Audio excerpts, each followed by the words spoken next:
Hi friends, welcome to అనగనగా కథలు. ఈరోజు చెప్పే కథను చూడండి. నచ్చితే లైక్ చేయండి, షేర్ చేయండి, కామెంట్ చేయండి. సబ్స్క్రైబ్ చేసుకోకపోతే ప్లీజ్ సబ్స్క్రైబ్ చేయండి. అలాగే నోటిఫికేషన్ కోసం పక్కనే ఉన్న బెల్ ఐకాన్ ప్రెస్ చేయండి. ఇక కథలోకి వెళదాం. అనగనగా ఒక గ్రామంలో సోమలింగం, శంకరయ్య అని అన్నా తమ్ముళ్ళు ఉండేవారు. సోమలింగం బాగా తెలివిగలవాడు. శంకరయ్య కొంచెం అమాయకుడు. అందరినీ ఇట్టే నమ్మేసేవాడు. అందుకే అందరూ శంకరయ్యని మోసం చేస్తూ ఉండేవారు. మొదట అన్నాతమ్ముళ్ళిద్దరూ కలిసి ఉండేవారు. రాను రాను వారి మధ్య విభేదాలు వచ్చి తల్లిదండ్రులు ఎంత చెప్తున్నా వినకుండా ఆస్తులను పంచేసుకుని విడివిడిగా ఉండసాగారు. ఆస్తులను పంచుకున్నట్లు తల్లిదండ్రులను కూడా పంచుకున్నారు అన్నా తమ్ముళ్ళిద్దరూ. సోమలింగం 6 నెలలు, శంకరయ్య 6 నెలలు తల్లిదండ్రులను ఉంచుకునేవారు.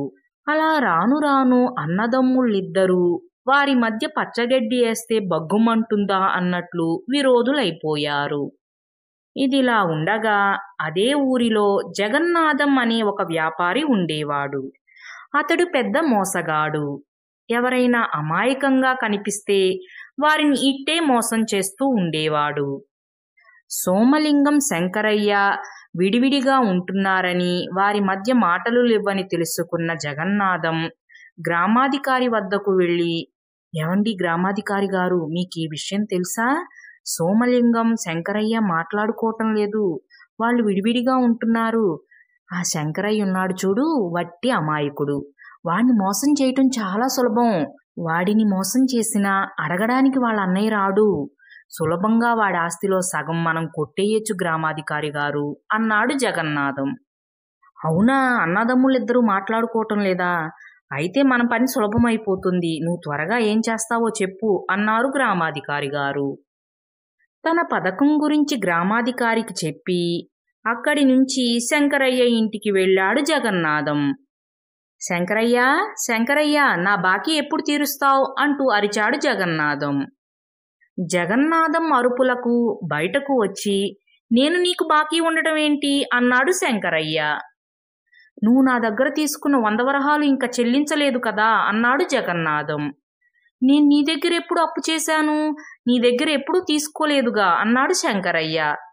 "ఈ జన్మలో తీసుకోలేదులే, పోయిన జన్మలో తీసుకున్నావు" అన్నాడు జగన్నాథం. "పోయిన జన్మ?" ఏమీ అర్థం కాక అయోమయంగా చూడసాగాడు శంకరయ్య. "అవును, నాకు ఈరోజే గత జన్మ గుర్తుకు వచ్చింది.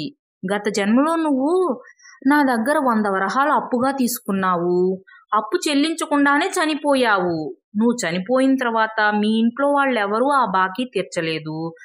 అందుకే ఇప్పుడు ఆ బాకీని తీర్చు" అన్నాడు జగన్నాథం. చాలే, గత జన్మలో నీ దగ్గర అప్పు తీసుకోవటం ఏంటి? అది తీర్చకుండా నేను చనిపోవటం ఏంటి? అది నీకు ఇప్పుడు గుర్తుకు రావటం ఏంటి? ఇదెవరైనా చెప్తే నమ్ముతారా?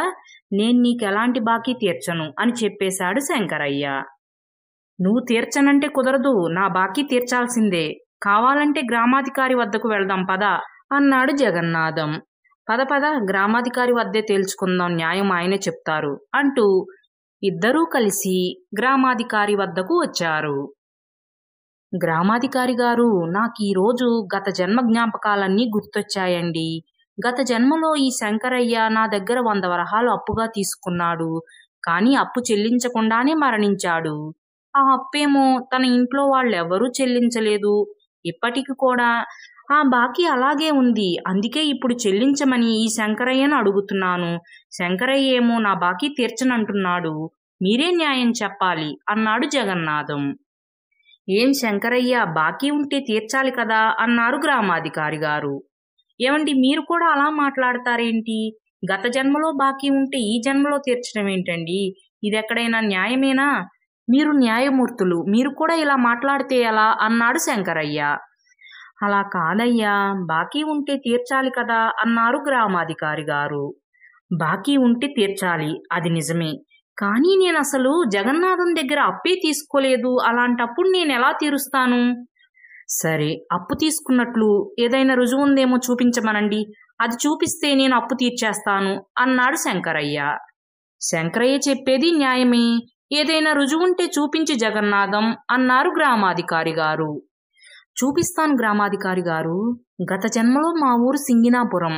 ఆ ఊళ్ళో మా ఇంట్లో ఉన్న పెరట్లో చెట్టు క్రింద ఆ అప్పు పత్రాలను పాతిపెట్టాను. కావాలంటే ఇప్పుడు వెళ్ళి అదే ఇంట్లో మనం వెతుకుదాం పదండి అని ధైర్యంగా అన్నాడు జగన్నాథం. ఎందుకంటే ఆ ఊళ్ళో తన మనుషులను పెట్టి పెరట్లో చెట్టు క్రింద పత్రాలను పాతి పెట్టించాడు కాబట్టి. సరే వెళ్ళి వెతుకుదాం పదండి అన్నాడు శంకరయ్య. అలా గ్రామాధికారి గారు, శంకరయ్య, జగన్నాథం సింగినాపురం వెళ్ళి ఏ ఇల్లైతే గత జన్మలో తన ఇల్లుగా చెప్తున్నాడో ఆ ఇంటి పెరట్లో చెట్టు క్రింద తవ్వించారు. నిజంగానే అక్కడ పత్రాలు బయటపడ్డాయి. ఆ పత్రాలలో శంకరయ్య జగన్నాథానికి అప్పు ఉన్నట్లు ఉంది. శంకరయ్య కళ్ళ ముందు ఆధారాలున్నాయి. నువ్వు జగన్నాథానికి అప్పు తీర్చాల్సిందే అని. అప్పటి నుంచి ఈ జన్మలో ఈ రోజు వరకు ఎంత వడ్డీ అయితే అవుతుందో లెక్కగట్టి శంకరయ్య ఆస్తిలో సగం వాటా వరకు అప్పు క్రింద జగన్నాథానికి ఇచ్చేయమని గ్రామాధికారి గారు తీర్పు చెప్పారు. ఇక శంకరయ్య ఏమీ చెయ్యలేక అలాగే చెల్లిస్తానని చెప్పి బాధగా ఇంటికి వచ్చేశాడు. అయితే ఈ విషయం సోమలింగం వరకు చేరింది. ఎంత మోసం! నా తమ్ముణ్ణి అమాయకుణ్ణి చేసి ఇంత మోసానికి పాల్పడతాడా ఆ జగన్నాథం? వాడికి బుద్ధి చెప్పాల్సిందే అని నిర్ణయించుకుని జగన్నాథం ఇంటికి బయలుదేరాడు సోమలింగం. జగన్నాథం, జగన్నాథం, నా దగ్గర తీసుకున్న 1000 వరహాల అప్పు ఎప్పుడు తీరుస్తావు అంటూ పెద్దగా పిలిచాడు సోమలింగం. సోమలింగం అరుపులతో బయటకు వచ్చిన జగన్నాథం, ఏంటి సోమలింగం, నేను నీ దగ్గర 1000 వరహాల అప్పు చేశానా? నేనెప్పుడు అప్పు చేశాను అని అడిగాడు జగన్నాథం. ఎప్పుడేంటి? గత జన్మలో నువ్వు నా దగ్గర 1000 వరహాల అప్పుగా తీసుకున్నావు. అది తీసుకుని ఆ అప్పు చెల్లించకుండానే మరణించావు. నువ్వు మరణించిన తర్వాతన్నా నీ ఇంట్లో వాళ్ళు చెల్లిస్తారేమో అనుకుంటే వాళ్ళు కూడా ఆ బాకీ తీర్చకుండానే చనిపోయారు. ఇప్పటి వరకు ఆ బాకీ అలాగే ఉంది. ఈ రోజు ఉదయమే నాకు గత జన్మంతా గుర్తొచ్చింది.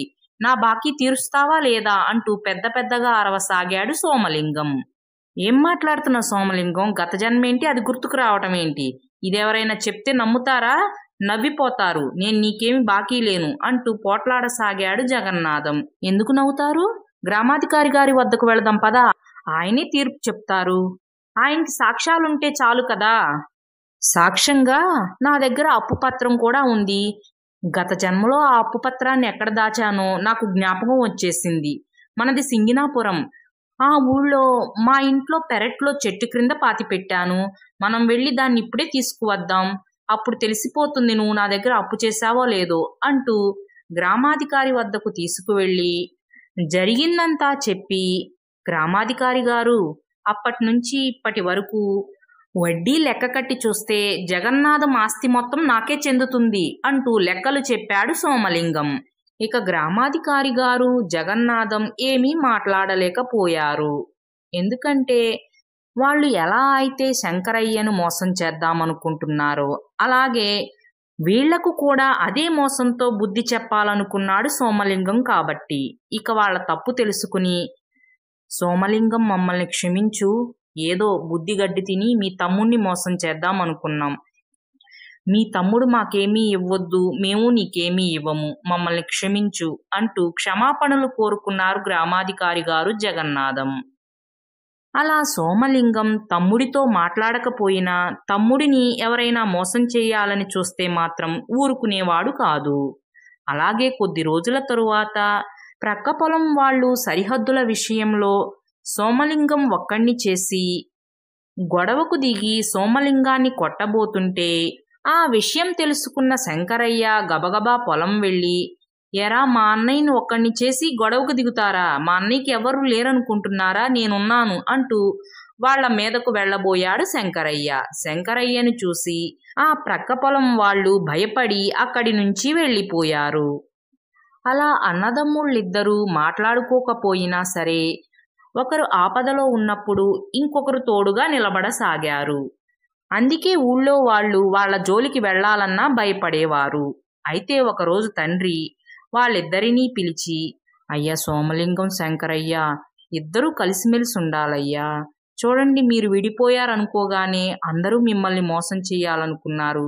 కానీ మీరు ఒకరికి ఒకరు తోడుండేసరికి వాళ్ళు మిమ్మల్ని ఏమీ చెయ్యలేకపోయారయ్యా. అందుకే అంటున్నా, ఇద్దరూ కలిసిమెలిసి ఉండాలని. ఇప్పటికైనా అర్థం చేసుకుని ఇద్దరూ కలిసిపోండయ్యా అన్నాడు తండ్రి. నాన్న, మీరు చిన్నప్పటి నుంచి మమ్మల్ని కలిసిమెలిసి ఉండమని చెప్తున్నా మాకప్పుడు అర్థం కాలేదు నాన్న. ఇప్పటికి అనుభవపూర్వకంగా అర్థమయ్యింది. ఇక నుంచి మేం కలిసే ఉంటాం నాన్న. ఎప్పటికీ విడిపోము. ఏదైనా గొడవ ఉంటే అది ఇంట్లో వరకే. బయటికి వెళితే మాత్రం నేను వాడి మీద, వాడు నా మీద ఈగ కూడా వాలనీయకుండా చూసుకుంటాం నాన్న అని చెప్పి ఆ రోజు నుంచి జీవితాంతం కలిసే ఉన్నారు అన్నాదమ్ముళ్ళిద్దరూ. ఫ్రెండ్స్, ఈ కథ మీకు కూడా నచ్చిందనే అనుకుంటున్నాను. Thanks for watching. మరో మంచి కథతో మళ్ళీ కలుద్దాం. అప్పటి వరకు సెలవు. Take care. బాయ్.